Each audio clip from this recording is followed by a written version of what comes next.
Mis amados hermanos, el día de hoy vamos a hablar acerca de la paciencia. Amén. Que es difícil ser paciente. Para eso vamos a referirnos al libro de Santiago, específicamente el capítulo 5, del versículo 7 a 11, que habla un poco de la paciencia y también habla de la sabiduría. Pareciese que fueran de la mano como la paciencia con la sabiduría.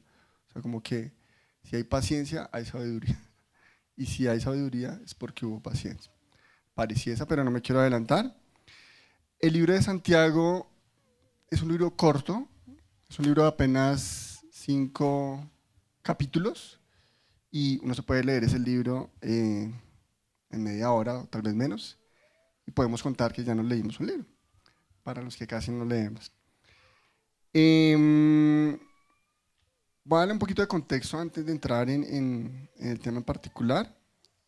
Quiero contarles un poquito quién era Santiago. Eh, Santiago vivió en el tiempo de Jesús y al parecer fue hermano de Jesús o medio hermano de Jesús. ¿Eso por qué? Porque en el libro de Marcos se menciona cuando él regresa a Jerusalén, cuando Jesús regresa a Jerusalén, dicen, este no es Jesús, el hijo de José y María, el carpintero, el hermano de Santiago, bueno, de los demás hermanos. Está hablando de este mismo Santiago. También en Hechos es mencionado Santiago, dice en Hechos 15:13 dice, cuando terminaron de hablar, Santiago, el hermano de Jesús, les dijo a todos, y bueno, ahí se refirió. Y en Gálatas 1:9 dice, también vi allí el apóstol Santiago, hermano de Jesucristo nuestro Señor. ¿Sí? Entonces, medio hermano. ¿Por qué les digo esto? Porque imagínense Santiago que vivió en el tiempo de Jesús. ¿Sí? Santiago no es uno de los discípulos, pero estuvo en el tiempo de Jesús. Entonces, vemos en los evangelios que predicó acerca de las parábolas, que no menciona al pastor, el sermón del monte. eh, y Santiago fue una persona que estuvo ahí escuchando, viviendo con Jesús lo que iba pasando. Entonces, en cierta manera, fue como un testigo de primera mano de las palabras del Señor Jesucristo. Luego, cuando el Señor Jesucristo culminó su obra, que murió en la cruz y resucitó al tercer día, pues ahí arrancó lo que es las primeras comunidades cristianas. Y Santiago, pues fue uno de esos líderes en la primera comunidad cristiana del mundo. ¿Listo? Entonces, ese es como el contexto de Santiago.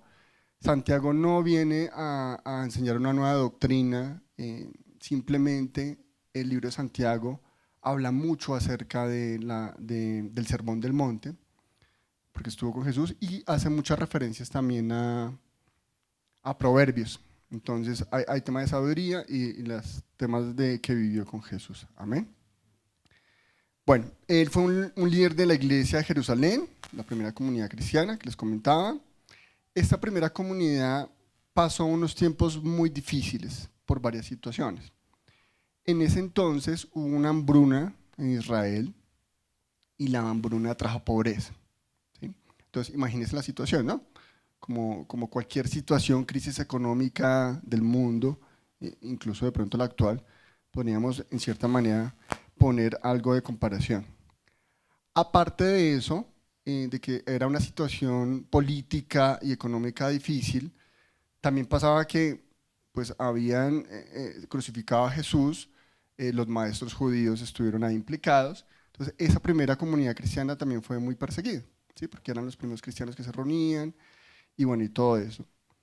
Y muchas personas también, los que creyeron en Jesús, y los llamamos cristianos ahora, pues también emigraron hacia muchos lugares. Entonces ahí en la Biblia habla acerca de la dispersión, como que se dispersaron por varios lugares.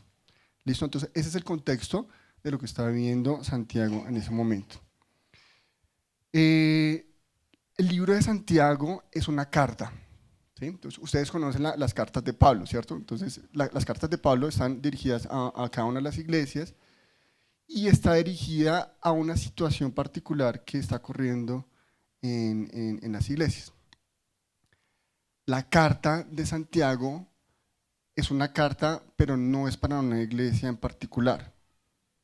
es una carta universal, o sea, una carta para todos, para nosotros, como si nos crean queridos hermanos de Comunidad Mosaic, queridos hermanos de la Iglesia de Bogotá, de Colombia, de África, de Estados Unidos, para todos. Amén. Porque es una carta para todos. El libro de Santiago arranca con el capítulo 1, versículo 1. Voy a leerla en la traducción en lenguaje actual, que es como un lenguaje un poquito más suave. No más suave, como más claro o entendible. Gracias. Yo Santiago estoy al servicio de Dios y del Señor Jesucristo. Y les envío un saludo a los cristianos que viven en todo el mundo. Genial. Para mí, para ti, para cada uno de los que estamos acá. En la reversión Reina Valera dice, para todos los cristianos que están en la dispersión, o sea, todos los que emigraron después de esta situación. ¿Listo? Entonces, primero que todo, siéntase que esta es una carta que Santiago escribió, guiado por el Espíritu Santo, para ti y para mí, y vamos a ver qué es lo que dice. Se la pueden leer toda, se pueden gastar unos 30 minuticos y es muy chévere, muy práctica. De por sí el libro de Santiago es considerado un libro muy práctico de las enseñanzas de Jesús. Y en cierta manera nos reta a cómo nosotros deberíamos vivir nuestra vida cristiana, ¿sí? Basado en lo que ya dijo Jesús, en las parábolas. Amén. Bien. Esta carta también nos insta a que seamos sabios, y digamos, todo lo que nos dice es para que seamos sabios. ¿Listo? Hoy vamos a hablar de paciencia, y les decía que parece que va muy de la mano con la sabiduría. Bien, como les comentaba, en ese entonces estaban pasando una situación muy dura, no solo la iglesia, la región, porque les decía que era la hambruna no era solo para los cristianos, sino era para toda la región. Entonces era una situación difícil, una situación difícil. Santiago pues obviamente estaba viendo eso y era consciente de lo que estaba pasando. En el primero saludó a todo el mundo, una carta para todos. En el versículo 2, Santiago 1:2 dice, traducción lenguaje actual, hermanos en Cristo, ustedes deben sentirse muy felices cuando pasen por toda clase de dificultades. Muy elocuente, ¿no? Pues estaban en una situación difícil y los estaba animando de primera mano. Bien. Todo el libro de Santiago utiliza mucho una palabra y es el tema de ser perfectos. ¿Sí? La traducción que nosotros tenemos en español dice en ser perfectos. Y pues uno dice, no, pues Dios es el único perfecto, nosotros no somos perfectos. Claro, siempre que tenemos que tener en cuenta que cuando nosotros leemos nuestra Biblia en español, en inglés, en italiano, en cualquier idioma, tienen que tener presente que la Biblia fue escrita principalmente en hebreo o en griego, ¿sí? Gran parte del Nuevo Testamento fue escrito en griego porque pues era un lenguaje un poco más actual, por decirlo de alguna manera. ¿Listo? Entonces, la traducción al español es perfecto, que está muy bien. Sin embargo, es importante conocer cuál es la raíz de esa palabra perfecto, ¿sí?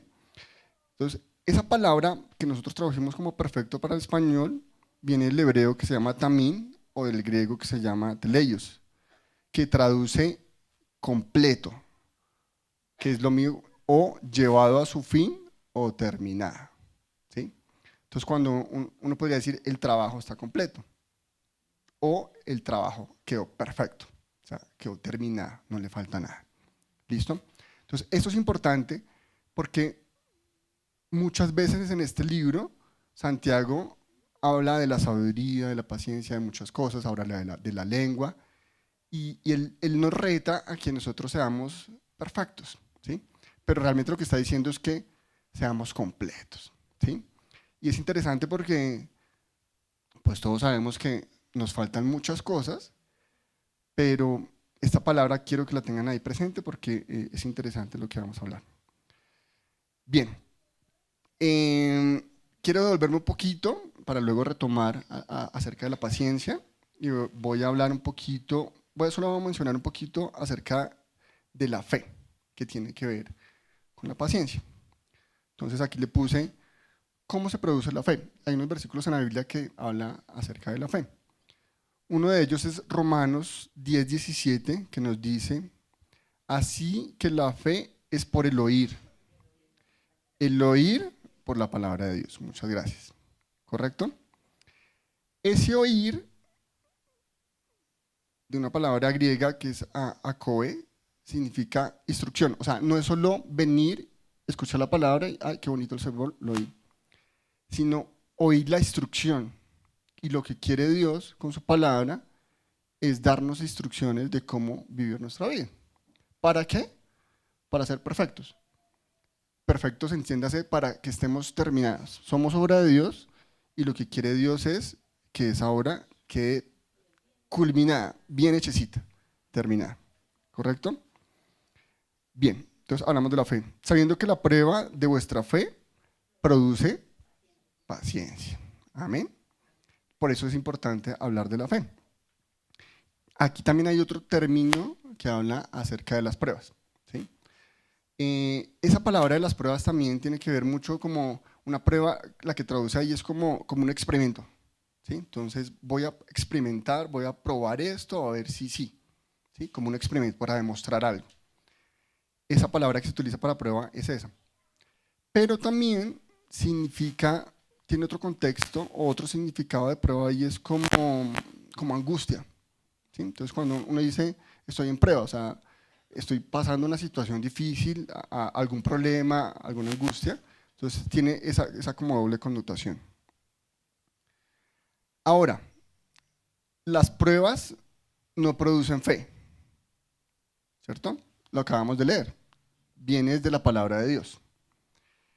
Pero cuando las pruebas se reciben con fe, o sea, las dificultades o ese experimento, por decirlo de alguna manera, se recibe con fe, eso sí produce paciencia, ¿cierto? Pues, ¿de qué otra forma nosotros vamos a aprender paciencia? No por, ¿cómo se dice? Por dar una charla de paciencia, entonces ya, mejor dicho, sabemos cómo es la paciencia. Digamos que a nivel concepto sí, pero la paciencia es vivida, ¿no? Con problemas, con dificultades, y ahí es cuando se aprende paciencia. Bien.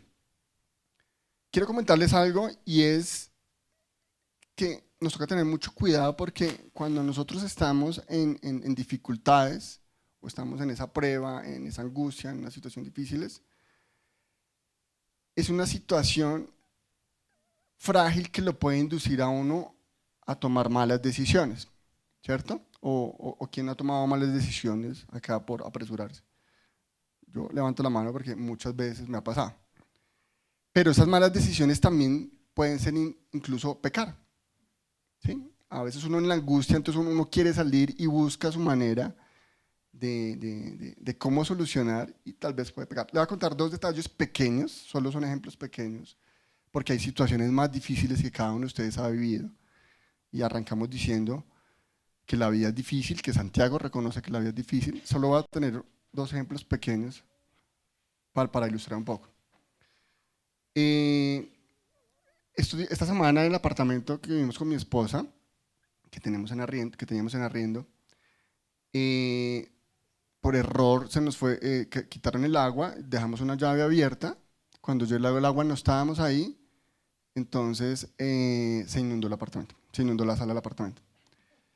El problema es que el piso es laminado, entonces eso le queda, sí, terrible, comenzó a soplarse y a levantarse.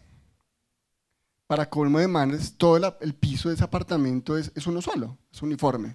Entonces yo solo inundé la sala, pero pues sí, o sea, la humedad se pasa. Yo la verdad, yo dije, pues sí se sopló, pero, o sea, yo no me di cuenta sino hasta al otro día, que mi esposa me dijo, y yo fui a mirar preocupadísimo, y yo lo vi, pues no fue tan grave, no es que se levantó la tableta y uno se caiga ahí. No, o sea, se ve levantadito como sepladito como de 2 milímetros, pues, pero se nota. Y yo de una vez pensé, me toca pagar este piso. Yo llamé, muchos de ustedes conocen a Ariel, el esposo de Sandra. Le llamé, mira, me pasó esto, ¿cuánto puede valer eso? Y así me hizo un presupuesto bajito, en materiales como 4 millones, mano de obra 5 millones. Qué problema, qué angustia. Les voy a ser honesto, lo primero que pensé fue, pues el piso no se ve mal. Yo me voy a quedar callado y si la señora se da cuenta, pues, ¡ay! Sí, es que se me inundó. Eso fue lo primero que me vino a la cabeza. Yo dije, no va a hacer nada porque 5 millones, yo no tengo para pagar eso. Pero luego me puse a pensar, yo voy a enseñar el domingo, esta semana, y yo con estas, qué mal ejemplo. Y también pensé, si yo fuera el dueño del apartamento, pues a mí me gustaría que el dueño fuera muy honesto conmigo. Mira, me pasó esto, pues venga a ver qué es lo que tengo que hacer, cómo arreglamos esto. Y bueno, yo me decidí, lo primero que pensé fue en pecar, en decirle mentiras o no decirle que es lo mismo. No, es 5 millones. Pero bueno, la llamé, ella fue muy consciente, fue al otro día. Tuve la misma sensación, como que venía con una expectativa, ¿cómo está ese piso? Lo vio y, bueno, sí, esperemos 8 días a ver cómo termina de quedar y ahí pues lo más fácil es que de pronto usted me reconozca aparte y ya. Porque aparte de eso yo pensaba, no, me toca sacar la plata, me toca estar pendiente de una obra, contratar al maestro, ir a comprar los pisos, eso es un problema, ¿no? Entonces ahí yo pensé en pecar, ¿sí? ¿Por qué traigo este ejemplo? Porque normalmente cuando uno tiene una situación, que esto es una situación cotidiana, no tiene nada que ver con el pecado, pero de una vez a mí me maquinó la mente, no voy a decir, y muchas veces eso le pasa a uno, como, venga, yo lo soluciono, salgo del problema, pero ¿de qué forma y a qué precio? ¿No? Traigo otro ejemplo, ustedes han escuchado de Abraham, tuvo una promesa a los 75 años y le dijo Dios que le iba a dar un hijo, ¿cierto? Fue la promesa de Dios. Y Abraham es llamado el padre de la fe, ¿no? Y como, no sé, creo que fue 10 años, 15 años después que nada, que quedaba embarazado Sara, pues él tomó la decisión de solucionar el tema porque Dios estaba como demoradito, ¿cierto? Y ustedes saben lo que pasó, tuvo a Ismael, y bueno, este hijo le acarreó un poco de problemas y bueno, que aún hoy en día ha tenido consecuencias por el pueblo de Israel. ¿Sí? Bien, entonces la tendencia natural de los problemas no es santificarnos, ¿sí? No es que nosotros seamos más santos, que seamos mejores. La tendencia humana de los problemas es inducir al pecado, a tomar una mala decisión, a saltarme las reglas, a hacer cosas que son deshonestas, que no está bien, y pecar. ¿Listo? Entonces es una situación frágil para cada uno de nosotros que debemos ser conscientes y tener mucho cuidado, porque ahí es donde el enemigo aprovecha y nos quiere hacer la zancadilla para que caigamos. Bien, retomo un poquito acerca de la sabiduría. Las dificultades son temporadas necesarias para buscar sabiduría, ¿sí? Entonces, es una situación, es un problema donde tú tienes que pensar claro, pedirle ayuda a Dios, buscarlo, orar, leer la palabra y buscar sabiduría, pues para tomar la mejor decisión y para que uno tenga las fuerzas de pasar esa situación difícil, ¿no? Esa angustia, esa prueba. Y esas situaciones también nos ayudan a darnos cuenta de que necesitamos sabiduría, porque cuando todo funciona bien, no hay problema. Somos sabios, todo está marchando bien, todo está organizado. Pero cuando llegan los problemas, ahí uno se da cuenta, yo no pensé en eso, yo no tuve en cuenta lo otro, yo no pensé que fuera a pasar eso, ni jamás me imaginé que iba a venir esto, yo no la vi venir, ¿cierto? Y ahí es cuando uno se siente como que, uy, como que no soy tan sabio, ¿cierto? Como que yo no puedo controlar todo, como que yo no puedo planear todo, como que yo no puedo anticipar todo. Entonces, estas situaciones también nos ayudan, aunque tiene su lado frágil, porque somos frágiles en ese momento, también es una temporada chévere que Dios nos va a enseñar sabiduría y también nos va a llenar de paciencia. Bueno, quizás en esa situación es importante que nosotros tomemos una decisión, que eliminemos algo, que comencemos a hacer algo y esa decisión necesita sabiduría. Amén. En la versión Reina Valera de 1960 dice Proverbios 1:7, el principio de la sabiduría es el temor a Jehová. Los insensatos desprecian la sabiduría y la enseñanza. Amén. Este versículo me gusta mucho y me gusta mucho cuando habla la Biblia acerca de temor, ¿cierto? Porque todos hablamos de que hay que temer a Dios, o sea, hay que respetarlo, adorarlo, santificarlo, pero la palabra es temor. Temor es significado de miedo, ¿sí? Yo recuerdo hace unos años un amigo, un cucuteño, estábamos hablando, trabajando juntos, yo no sé de qué estábamos hablando, y yo le dije, ¿qué? ¿Le dio miedo? Y su respuesta fue, él no es cristiano, me dice, miedo, Andrés, miedo solo hay que tenerle a Dios. Y él no siendo cristiano me quedó sonando, digo, tiene razón, ¿no? Uno no debería tenerle miedo a nada, a ningún problema, a nadie, pero soy una persona que deberíamos temer y es a Dios. Lucas 12, capítulo 12, versículo 4 al 5, traducción en lenguaje actual dice, amigos míos, no tengan miedo de la gente. Amigos míos, no tengan miedo de la gente que puedes quitarle, no tengan miedo de la gente que puede quitarles la vida. Más que eso, no pueden hacerlo. Aparte de quitarle la vida, no pueden hacer más. Tengan más bien temor de Dios, pues Él no solo puede quitarle la vida, sino que también puedes enviarlos al infierno. A Él sí debes tenerles miedo. Amén. Entonces, cuando hablamos de temor, claro, respecto, honra, gloria, Él es el creador, pero también hay que tenerle, es Dios, Él nos dio la vida y la puede quitar en cualquier segundo y nos puede quitar todo lo que nosotros tenemos.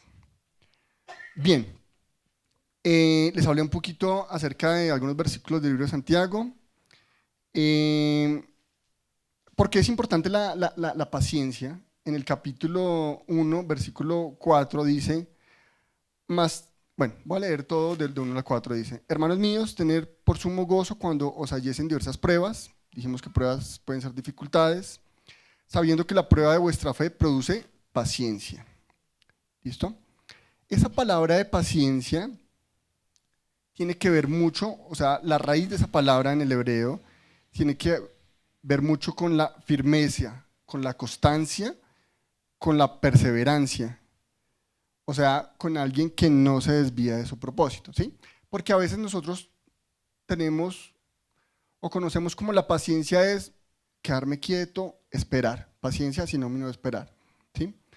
Aquí la palabra que utiliza para paciencia no es algo pasivo, o sea, no es como yo me quedo esperando y Dios obrará. Claro, Dios va a hablar, pero normalmente Dios le dice a uno que haga algo, que accione, ¿cierto? Entonces, firmeza, constancia, perseverancia en que no se desvíe de su propósito. Vuelvo al ejemplo de Abraham. Yo sé que Dios le dio la palabra a Dios y vas a tener un hijo. Pues, ¿qué se puso a hacer Abraham para tener su hijo? Amar a su esposa, ¿no? A Sara. Y lo hizo. No es como, no se quedó quieto esperando que su mujer quede embarazada, ¿no? Hágale, ¿cierto? Esa es la acción que habla ahí la palabra de Dios. Más tenga la paciencia de su obra completa, que lo acabamos de mencionar, la paciencia de su obra completa, para que seáis perfectos, ¿cierto? Hablamos que la perfección es lo mismo que completo, llevado a su fin o terminado. O sea, quedaría el versículo como, más tenga la paciencia de su obra completa, para que seáis completo. Es realmente lo que quiere decir. Y cabales. Cabales también tiene que ver con completo, dice, pero es completo en todo su sentido, absolutamente completo en todo, ¿sí? Esta es la importancia de la paciencia. No es algo que nosotros deberíamos ser y practicar, es que si nosotros llegamos a ser pacientes, o sea, Dios nos está diciendo, usted ya está completo. No completo en la paciencia, en todo está completo. ¿Claro? Claro, antes de la paciencia hubieron muchos dones y todo esto, pero habla de eso.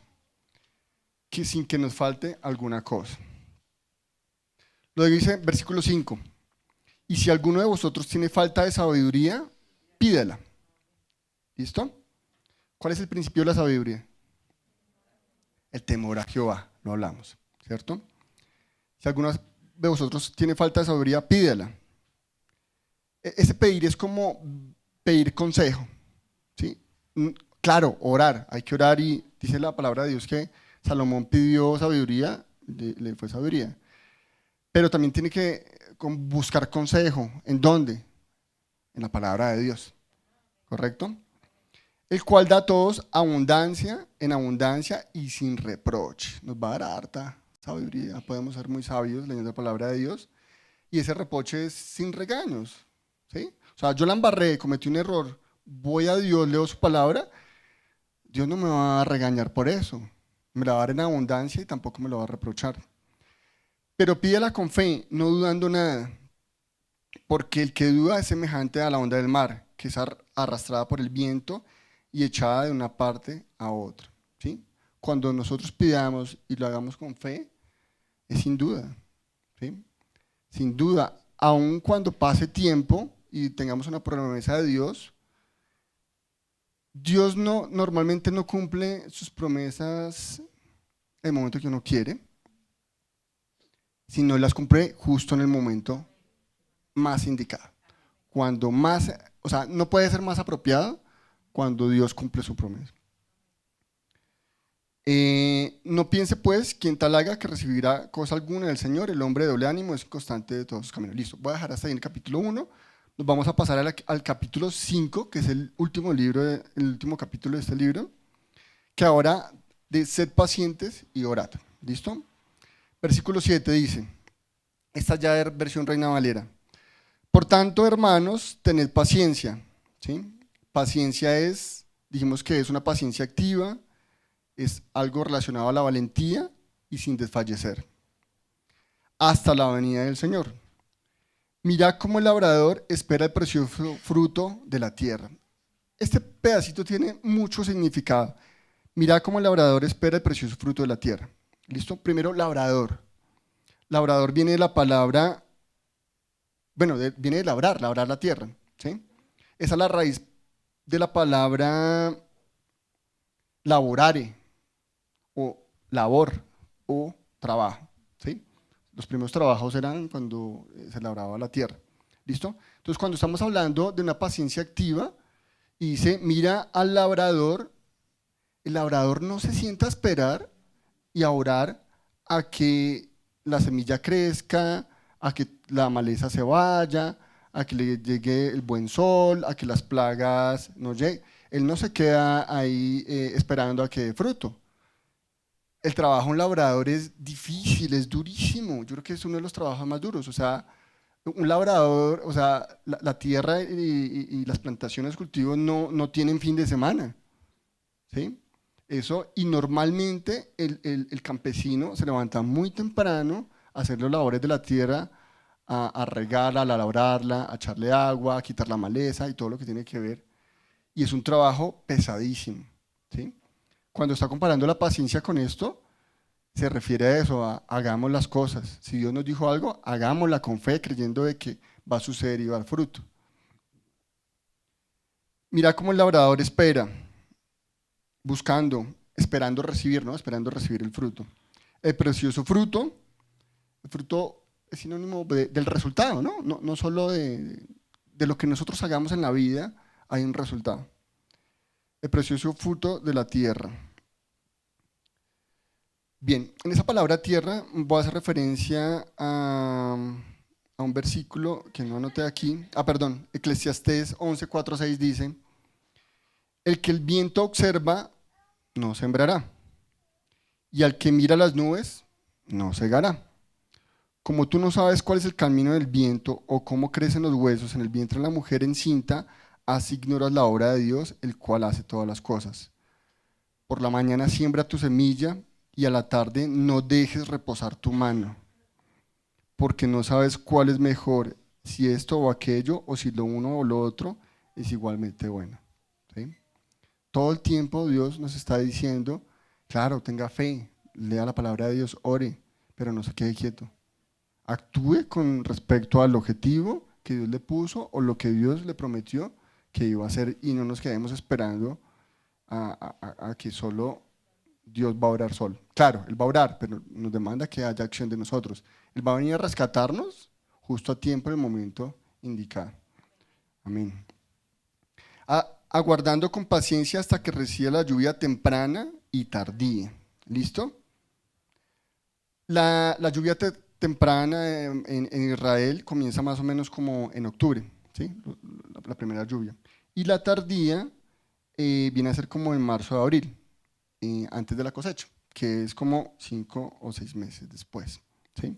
Entonces, cuando está hablando de labradores, va a llegar la lluvia y va a llegar el fruto. Tiene que esperar, claro, por lo menos 6 meses trabajando de sol a sol y va a pasar. Pero en cierta manera nosotros, bueno, para un campesino, saber que va a llover en cierta temporada es como más predecible, ¿no?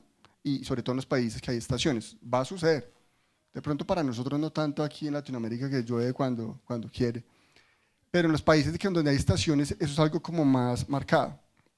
Y el campesino sabe que eso va a suceder. Entonces el símil que está haciendo es, hágalo como el campesino, trabaje, métale fuerte, que en el momento adecuado Dios va a cumplir su promesa y va a solucionar. Tened también vosotros paciencia, afirmad vuestros corazones. Ese afirmad, colocar firmemente, constante, fijo, la mente en una sola cosa, se refiere a eso. Firme en nuestros corazones es, si Dios nos dijo eso, es eso, no cambie los planes, ¿sí? No desvíe, no se invente cosas. Si Dios le dijo que iba a ser así, así va a ser. Y vuestros corazones, porque la venida del Señor se acerca. Hermano, no os quejéis unos contra otros para que no seáis condenados. ¿Listo? Eso también es importante. Normalmente cuando hay problemas, la culpa siempre es de los demás, ¿no? Es lo más fácil echar la culpa a los demás. El problema no es mío, ¿sí? Dice, no nos quejéis unos contra otros, ¿cierto? Eso fue que mi jefe, eso fue que el hermano, eso fue que el vecino, eso fue que mi pareja. Normal. Para que no seáis condenados. He aquí el juez está delante de la puerta. Esa expresión también es muy chévere. Está delante de la puerta, porque una puerta sirve para salir, para cerrar, correcto también, o también sirve para entrar, ¿sí? Entonces, tiene que ver mucho con la oportunidad de hacer algo, ¿sí? De comenzar a hacer algo, o como dijo la hermana, cerrar la puerta y dejar de hacer algo. Hermanos míos, tomad como ejemplo de aflicción de paciencia a los profetas que hablaron en nombre del Señor. Y aquí tenemos por bienaventurados a los que sufren. Habéis oído la paciencia de Job. Yo creo que todos conocemos el libro de Job y todo lo que le pasó. Si Job no hubiera tenido paciencia, hubiera podido tomar muchas decisiones de lo que sus amigos le dijo, ¿no? Uno se hubiera suicidado, hubiera maldecido a Dios, bueno, y muchas cosas que quizás por sus propios medios hubiera podido tomar una decisión, una súper pésima decisión. Y habéis visto el fin del Señor, o sea, qué era lo que quería Dios cuando pasó lo que le pasó a Job.